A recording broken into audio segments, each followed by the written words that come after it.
የ15 ዓመት ልጅ ናት። መንገድ ሄዳ አታውቅም፣ ሀገር አታውቅም።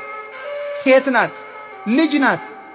በ15 ዓመቷ ልጅ አዝለሽ ግብጽ ሂጂ። እንዴት ያለ መከራ ነው እናንተ!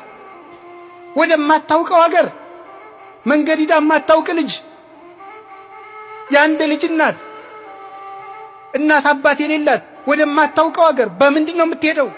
መኪና የለም፣ ፈረስ የለም፣ በቅሎ የለም፣ ሰረገላ የለም፣ በአህያ ለዚያውም በእስራኤል የክረምት ወራት በረዶ በበዛበት ሄዳስ ግብጽ የምታርፈው ወማን ቤት ነው?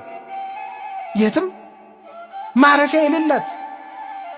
ለዚህ እኮ ነው ሊቁ እናቴ አንቺን ግብጽ ስትሄጂ ዓለም እንደጠበበሽ ሁሉ የኔ እናት እኔን ይጥበበኝ አላት ሊቁ።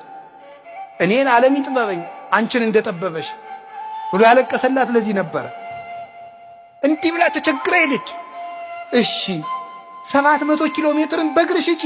እሺ እማን ቤት ነው የማርፈው? መንገድ ላይ ሴት ነው የማርፈው? የለም። የወለድሽው ልጅ ዓለምን የሚያጠግብ ነው፣ ግን ደግሞ እንጀራ ትለምናለች። የወለድሽው ልጅ ለዓለም ሁሉ የሕይወት ውሃ ነው፣ ውሃ ይጠማታል። በእግሯ ትሄዳለች፣ አውሬ ያስደነግጣታል። ኢትዮጵያን ደግሞ ዙራ ተንከራታ ግብጽ አርፋ ደግሞ ነይ ኢየሩሳሌም ሂጂ። እሺ ተመልሳ መጣስ ደግሞ ያንን ለፍታ ያሳደገችው ልጇን ደግሞ ልንሰቅልብሽ ነው ተባለ።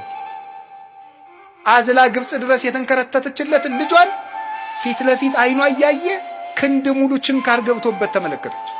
በጦር ተወግቶ አየችው፣ ደምቶ አየችው። ይህንን ሁሉ ስቃይ አይኗ እያየ የተቀበለች ነው። ግን ደግሞ በዚያው አይኗ ደግሞ ተነስቶ አየችው፣ አርጎ አየችው።